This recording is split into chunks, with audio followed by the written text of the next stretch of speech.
जय श्री कृष्णा। राधे राधे। आप सभी श्रोताओं को भाद्रपद पूर्णिमा की ढेर सारी शुभकामनाएं।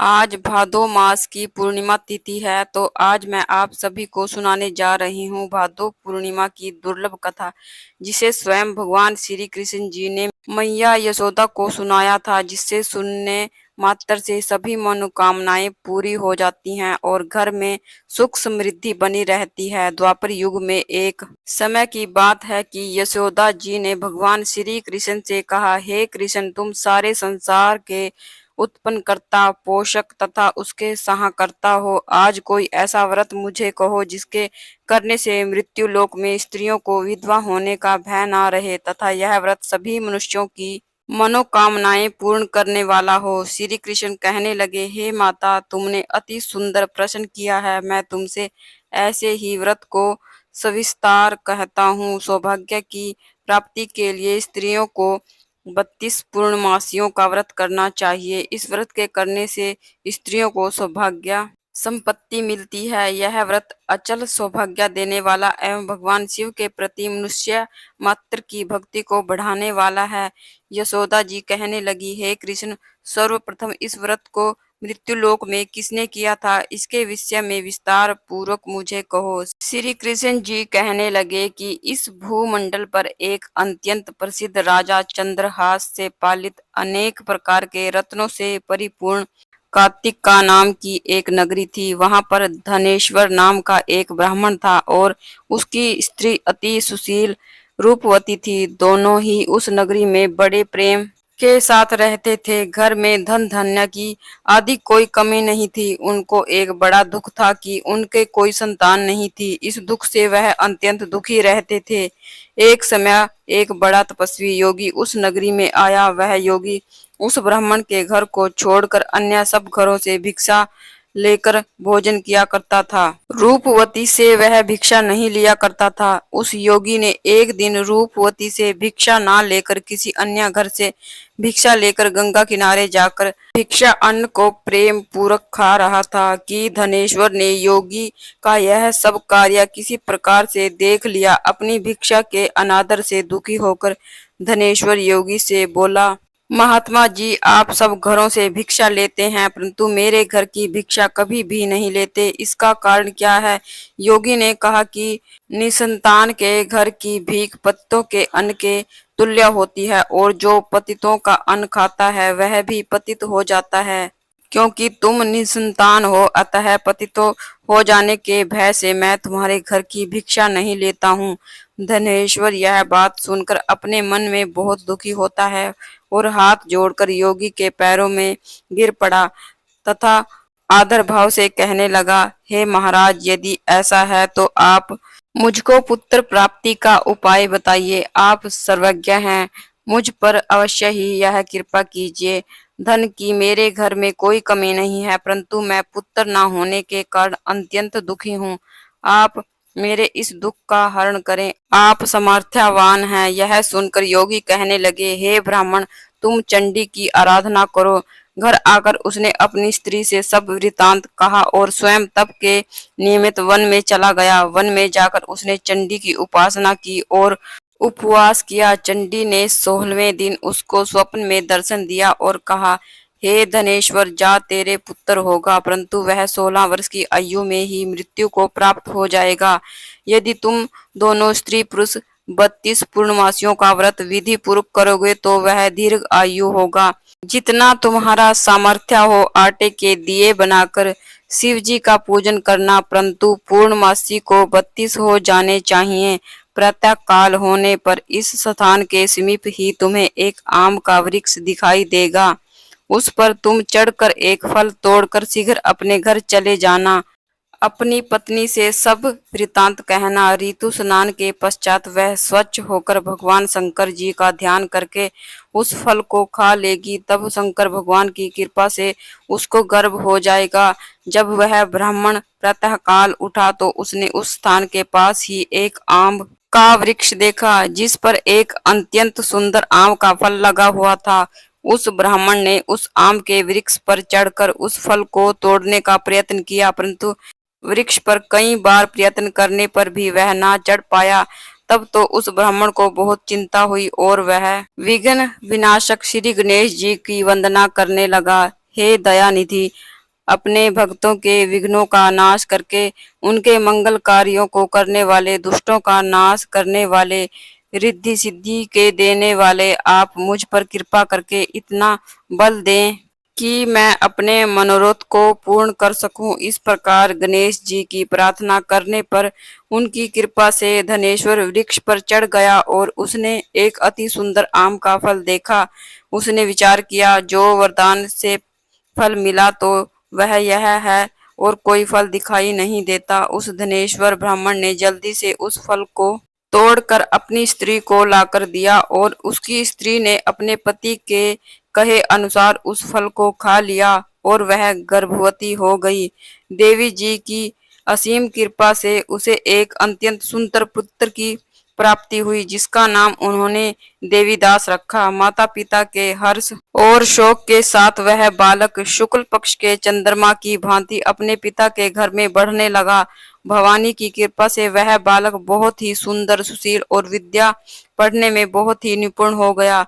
दुर्गा जी की आज्ञा अनुसार उसकी माता ने 32 पूर्णमासी का व्रत रखना प्रारंभ कर दिया था, जिससे उसका पुत्र बड़ी आयु वाला हो जाएगा। 16वां वर्ष लगते ही देवीदास के माता पिता को बड़ी चिंता हो गई कि कहीं उनके पुत्र की इस वर्ष मृत्यु ना हो जाए। इसलिए उन्होंने अपने मन में विचार किया, यदि यह दुर्घटना उनके सामने हो गई तो वे कैसे सहन कर सकेंगे। उन्होंने देवीदास के मामा को बुलवाया और कहा कि हमारी इच्छा है कि देवीदास 1 वर्ष तक काशी में जाकर विद्या ग्रहण करे और उसको अकेला भी नहीं छोड़ना चाहिए। इसलिए साथ में तुम चले जाओ और 1 वर्ष के पश्चात इसको वापस ले आना। सब प्रबंध करके उसके माता पिता ने काशी जाने के लिए देवीदास को एक घोड़े पर बैठाकर उसके मामा को उसके साथ कर दिया, किंतु यह बात उसके मामा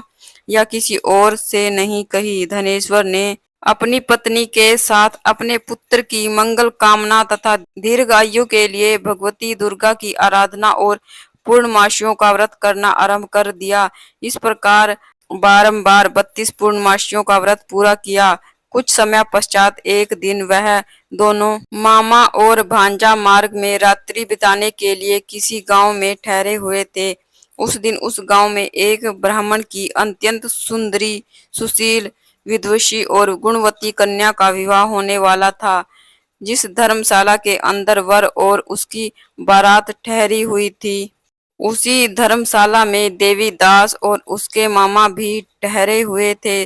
संयोगवश कन्या को तेल आदि चढ़ाकर मंडप आदि का कृत्य किया गया तो लगन के समय वर को धनुवर्ता हो गया।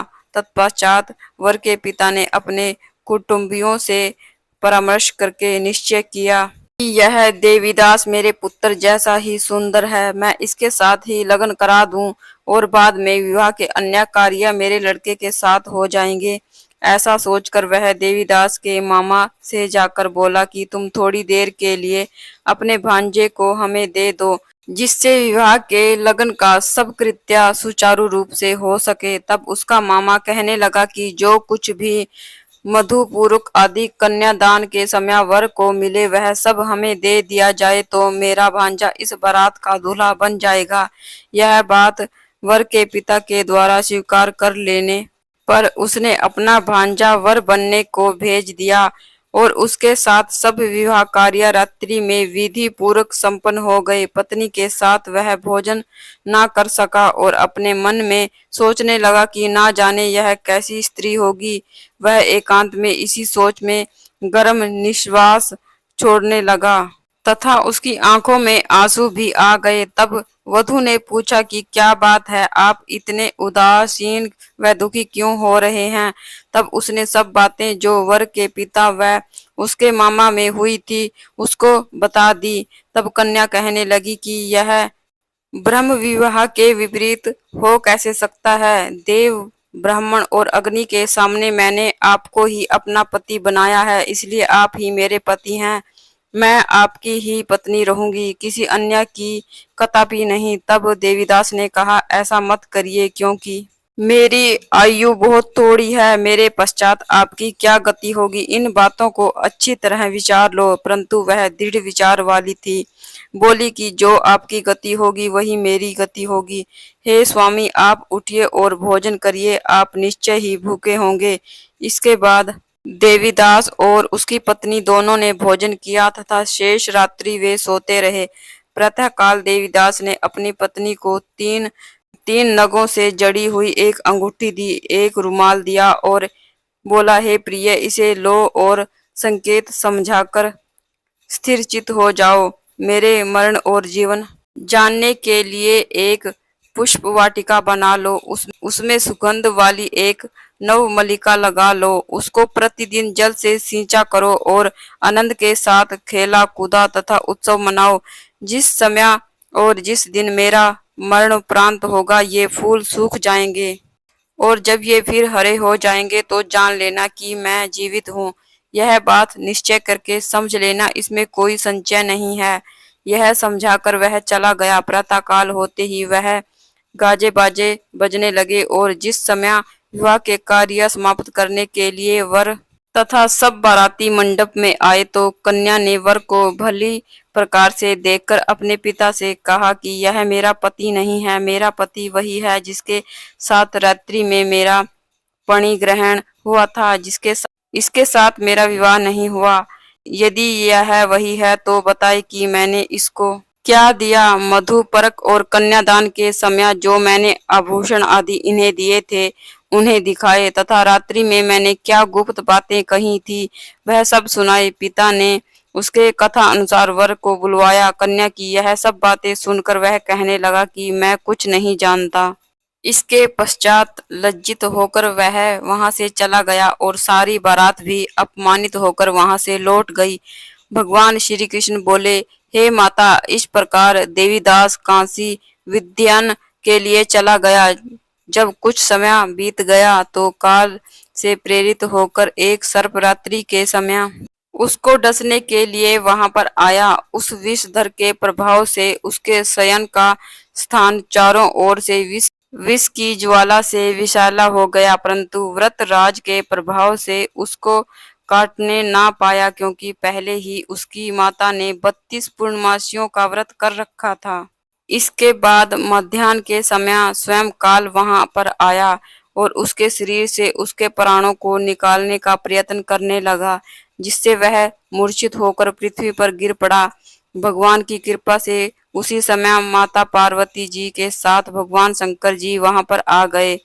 उसको मूर्छित दशा में देखकर पार्वती जी ने भगवान शंकर से प्रार्थना की कि हे महाराज, इस बालक की माता ने पहले 32 पूर्णिमा का व्रत किया था, जिसके प्रभाव से हे भगवान आप इसको प्राण दान दे। भवानी के कहने पर भक्त वत्सल्य भगवान शिव जी ने उसको प्राण दान दे दिया। इस व्रत के प्रभाव से काल को भी पीछे हटना पड़ा और देवीदास स्वस्थ होकर बैठ गया। उधर उसकी स्त्री उसके काल की प्रतीक्षा किया करती थी। जब उसने देखा कि उस पुष्प वाटिका में पत्र पुष्प कुछ भी नहीं रहे तो उसको अत्यंत आश्चर्य हुआ और जब वह वैसी ही हरी भरी हो गई तत्पश्चात वह जान गई कि वह जीवित हो गए हैं। यह देखकर वह बहुत प्रसन्न मन से अपने पिता से कहने लगी, पिताजी, मेरे पति जीवित हैं, आप उनको ढूंढिए। जब 16वां वर्ष व्यतीत हो गया तो देवीदास अपने मामा के साथ काशी से चल दिए। इधर उसके ससुर उसको ढूंढने के लिए अपने घर से जाने वाले थे कि वह दोनों मामा भांजा वहां पर आ गए। उनको वहां आया देखकर उसका ससुर बड़ी ही प्रसन्नता के साथ अपने घर में ले गया। उस समय नगर के निवासी भी वहां इकट्ठे हो गए और सबने निश्चय किया अवश्य ही इसी बालक के साथ इस कन्या का विवाह हुआ था। उस बालक को जब कन्या ने देखा तो पहचान लिया और कहा कि यह तो वही है जो संकेत करके गया था। तदुपरांत सभी कहने लगे कि भला हुआ जो यह आ गया और सब नगरवासियों ने आनंद मनाया। कुछ दिन बाद देवीदास अपनी पत्नी और मामा के साथ अपने ससुर के घर से बहुत सा उपहार आदि लेकर अपने घर के लिए प्रस्थान किया। जब वह अपने गांव के निकट आ गया तो कई लोगों ने उसको देखकर उसके माता पिता को पहले ही जाकर खबर दे दी कि तुम्हारा पुत्र देवीदास अपनी पत्नी और मामा के साथ घर वापस आ रहा है। ऐसा समाचार सुनकर पहले तो उन्हें विश्वास ही नहीं हुआ, किंतु जब और लोगों ने भी आकर उनकी बात का समर्थन किया तो उनको बड़ा आश्चर्य हुआ। लेकिन थोड़ी देर में देवीदास ने आकर अपने माता पिता के चरणों में अपना सिर रखकर प्रणाम किया और उसकी पत्नी ने अपने सास ससुर के चरणों को स्पर्श किया तो माता पिता ने अपने पुत्र वधू को अपने हृदय से लगाया और दोनों की आंखों से प्रेमवश आंसू बहने लगे। अपने पुत्र और पुत्रवधू के आने की खुशी में धनेश्वर ने बड़ा भारी उत्सव किया और ब्राह्मणों को भी बहुत सा दान दक्षिणा देकर प्रसन्न किया। श्री कृष्ण जी कहने लगे, इस प्रकार धनेश्वर ने 32 पूर्णमासियों का व्रत के प्रभाव से पुत्रवान हो गया। जो भी स्त्री इस व्रत को करती है वह जन्म जन्मांतर में वैधव्य का दुख नहीं भोगती और सदैव सौभाग्यवती रहती है। यह मेरा वचन है, इसमें कोई संदेह नहीं है। यह व्रत पुत्र पौत्रों को देने वाला तथा संपूर्ण मनोकामनाओं को पूर्ण करने वाला है। 32 पूर्णिमाओं का व्रत करने से व्रती की सब इच्छाएं भगवान शिव जी की कृपा से पूर्ण हो जाती हैं। तो यह थी पूर्णिमा की व्रत कथा। अगर आपको कथा अच्छी लगी है तो प्लीज वीडियो को लाइक कीजिए और मेरे चैनल को सब्सक्राइब कीजिए।